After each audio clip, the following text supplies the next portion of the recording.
Yo, what's going on, y'all? We're back with another reaction video today. Shout out to Thinking Football. Very informative, very good football channel, man. Like his channel a lot. I don't know if he's related to Thinking Basketball. Nah, maybe he's just independent. I don't know, but I like his channel a lot, man. But this one's the secret to the Giants' success. Giants are now 6-1. This video was posted before they just won a game yesterday against the who did they just beat? Giants. I know Daniel Jones had 100 rushing yards. Trying to make it all click in my head right now. Giants versus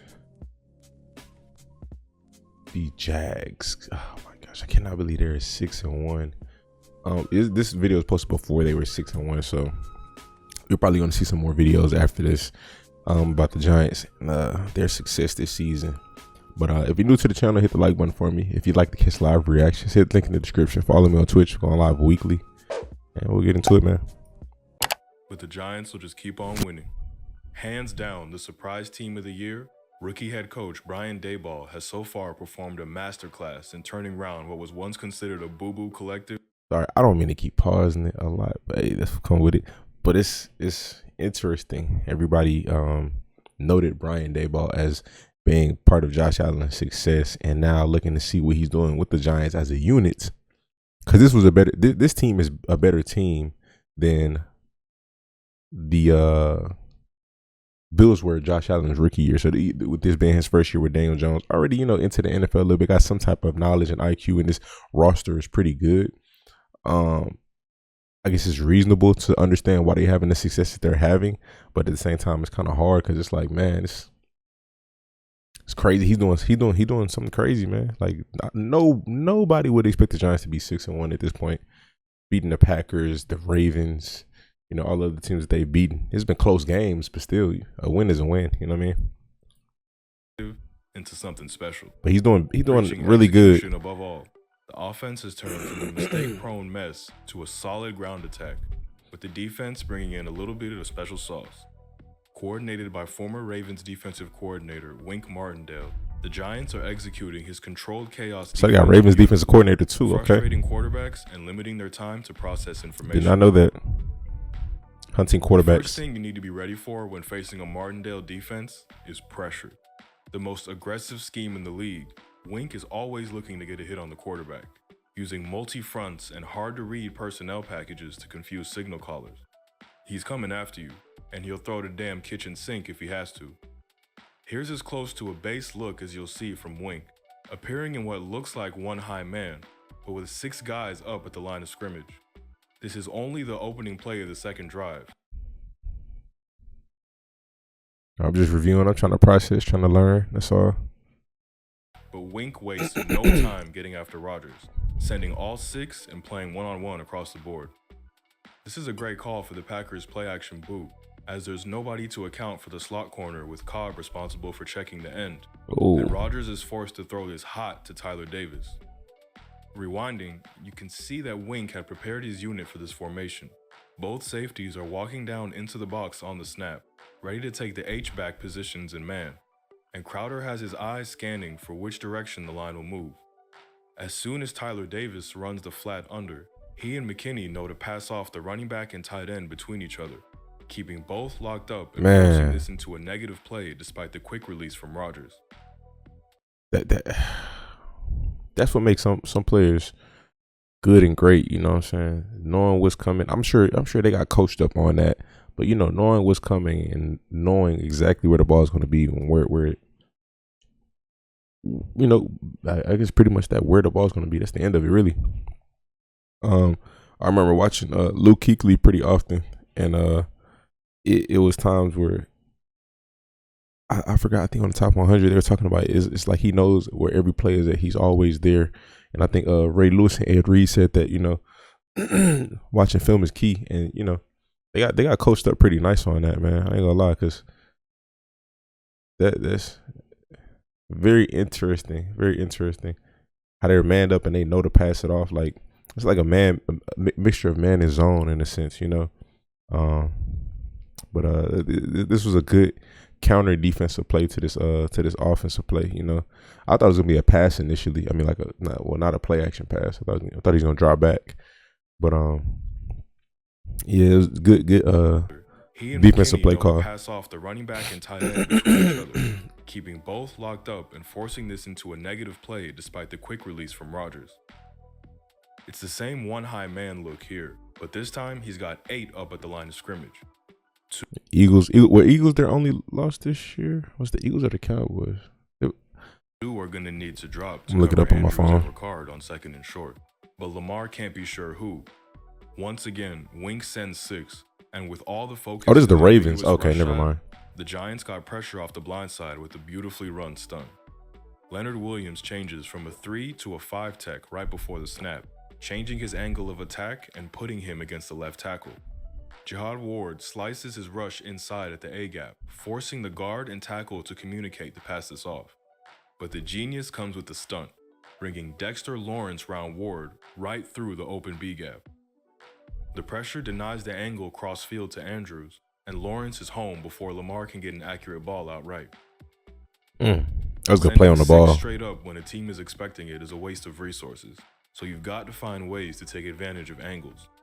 The Giants are in a bear front, forcing the line into one-on-one matchups, but the Ravens still have Ricard and Kenyon Draken who could help fortify the protection. To counter this, Tay Crowder will delay his blitz for a half second, allowing Drake to cross Lamar's path to chip Thibodeau, opening a straight path through to Lamar and forcing another inaccurate ball. If you know pressure's coming, you'd expect NFL quarterbacks to find a solution for the puzzle. But Wink further complicates reads by using multiple personnel packages, making it incredibly difficult to work out who's actually blitzing. You know, that's kind of They've got tough. no It's kind of tough with the Ravens. You know, him being the Giants having their former defensive coordinator. So you know, I'm pretty sure he knows a lot of their tendencies, and that probably could have played a key in the win. You know, traditional defensive linemen on the field here Could've. with 3 different edge guys in Thibodeau, Ward, and Zimenez, all hybrids. 2 linebackers in Barnes and Crowder both threatening to rush, and Julian Love, the safety, up in the B gap too. got some speed rushers out there. It's the cover 0 look that's become so prevalent around the league. So Cooper Rush slides the protection left, leaving Thibodeau as the furthest rusher, hoping to open up a quick pass out to the right flat. However, this defense has the Martindale twist added to it. Zimenez will drop from the A-gap, having already forced the line to slide left like in Miami's version. But Wink gambles even harder, sending the slot corner too, playing more of a cloud defense behind than a straight man coverage. This has the added effect of rushing Thibodeau wider, making the boundary throw harder, and his long wingspan allows him to get a paw to it, ballooning the pass to CD and allowing the dropping Zimenez to break it up. Here it is against Rodgers, and you can tell he just assumes this is a bluff with 2 DBs stood up threatening. But nope, Wink really will bring any player at you, and this one's too high and wide for Aaron Jones. We've been focusing on all-out pressure, but Wink's defense is so much more than that. He's going to simulate the blitz and force you to slide one way, then bring the pressure from the other side, and put a dropper right where your QB wants to throw. Here's a great example against the Bears. It looks like a standard one-man high pre-snap, but they're coming to confuse Fields. Dexter Lawrence is positioned as the 1 tech, attacking the right A-gap to distract the center. Now, they don't blitz as much. I'm referring to the Bills. When I watched Thinking's football, I think it was his video on the success that the Bills defense were having. If it wasn't him, it was Alex Rollins. That's what I think it might have been. It was one of the two. But the disguising coverages and disguising intentions on defense is something that I see similar with both of these two teams, and they playing some really good defense this year. So Giants doing a lot of disguising, and I see, and I think that's a key thing in football, not giving up what you're doing, you know, and it's playing out successful for them. But like I say, it looked like the Giants blitz a lot more. The Bills look like they can get pressure before a lot easier, but just two different defenses. That's it. Two different defenses, 2 different personnels. But that's just one key thing that I noticed: the disguising. and the linebackers will come on a cross blitz through the other A-gap, leaving Fields under duress. The back can only pick up one, so facing a free rusher, Fields looks to throw hot. And this is where Martindale shined. He knows the blitz was getting home, and that makes Ujulari redundant in the rush. So instead, drops him into a hook zone, smothering the hot read to the tight end. Fields does a good job not to force it, but he can't get to his second read before Tay Crowder is dragging him down. More great use of drop and read before Tay. Fields does a good job not to force it. Okay, I just wanted to see what the tackle did right there, what the right tackle did. But he can't get to his second read before Tay Crowder is dragging him down. More great use of drop here. This time against an offense he knows well. Defending the goal line hard, Wink sends even more, simulating a 7-man pressure before dropping Zimenez into a sweet spot for the offense. The hook zone stops any chance of a slant and also deters the over, forcing Lamar to extend this play. And a great job by Zimenez to pressure this out of Lamar's hand while giving no rushing angle. This time, it's 3rd and long against the Packers, and you know Rodgers is going to be looking for his 2 favorite targets in Cobb and Dobbs. Wink knows this too, and is going to force him away from comfort and hurry the decision.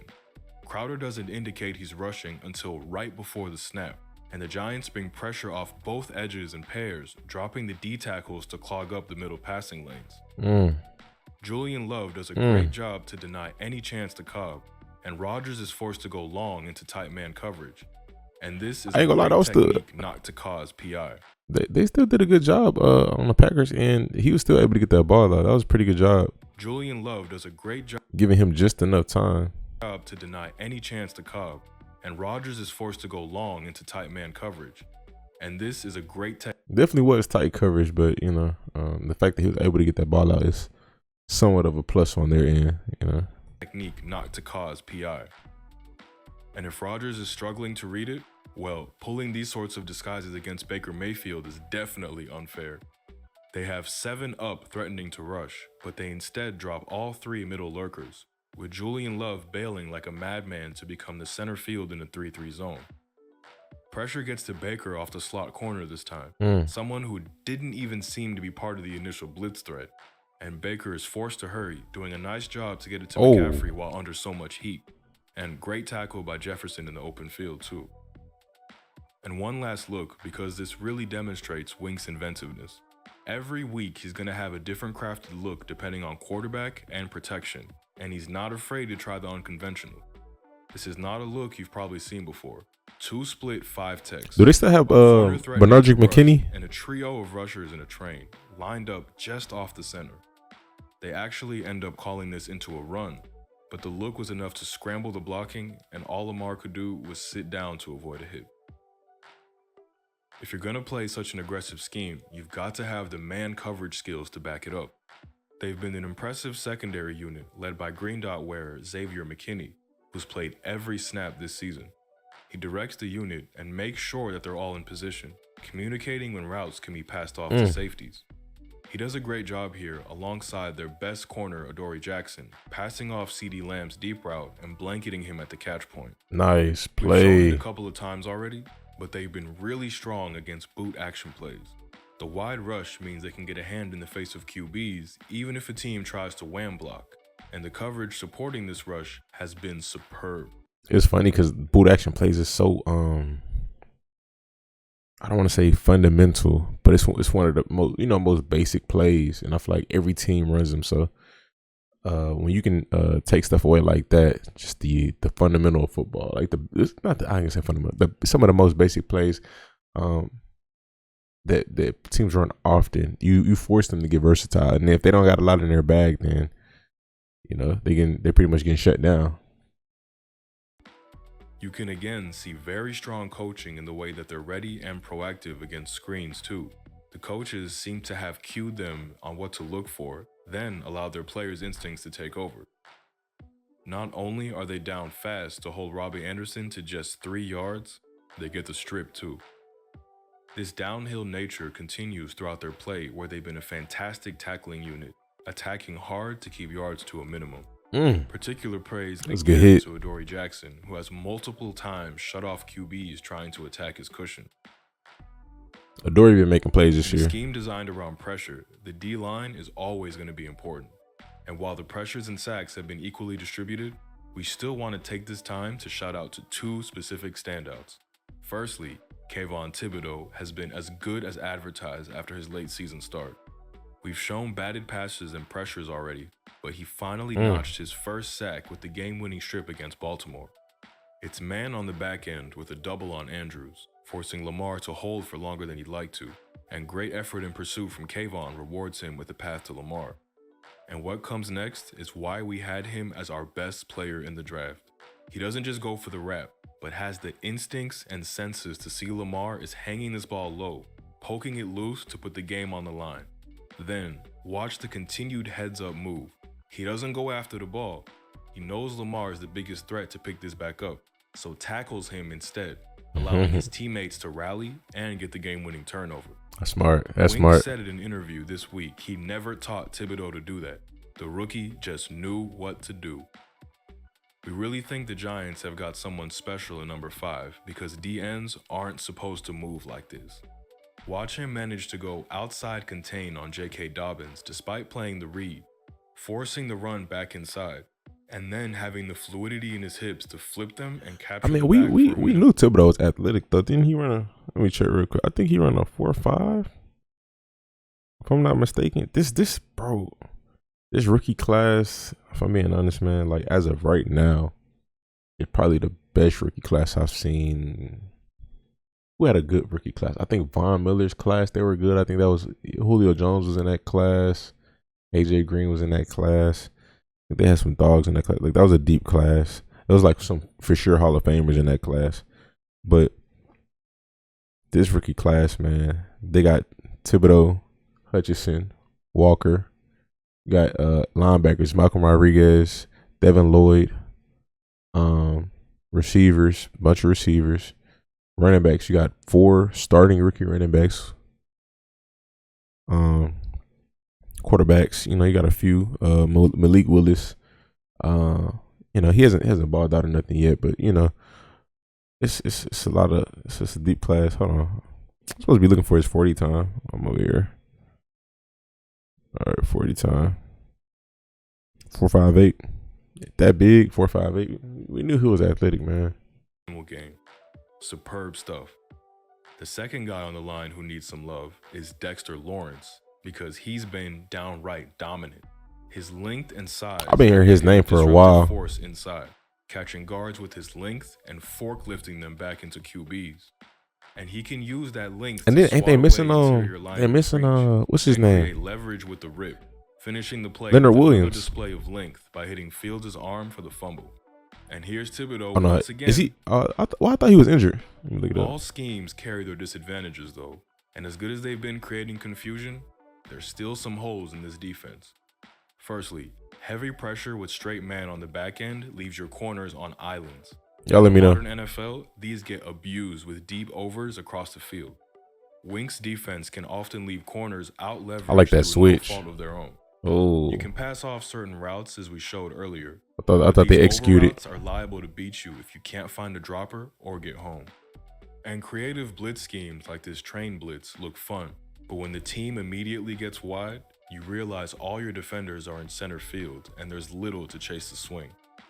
The problem that concerns us the most though with this defense and really stops them from being talked about in the top units is their horrific run defense.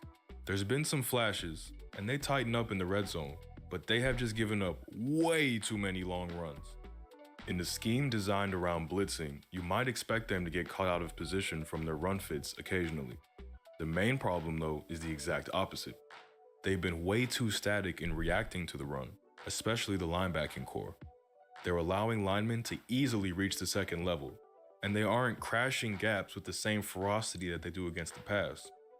Doubling down on this, they've really struggled to contain mobile quarterbacks. There's been some good snaps of it, like Sunday's strip sack against Baltimore, but they consistently lost contain against Lamar, Fields, and Baker. So looking forward, will this success continue? Well, that's kind of difficult to judge. It's hard to consistently win with just scheme alone, and the roster does seem talent deficient at times. but all the players are buying into the culture and honestly playing their hearts out. They have a great running game, but are bad at defending the run. They do a great job defending the pass, but have a poor passing offense. Teams like this can be really difficult to trust, but in a league with more parity than ever, good coaching wins out. And hey, the Giants are winning. Thanks for watching.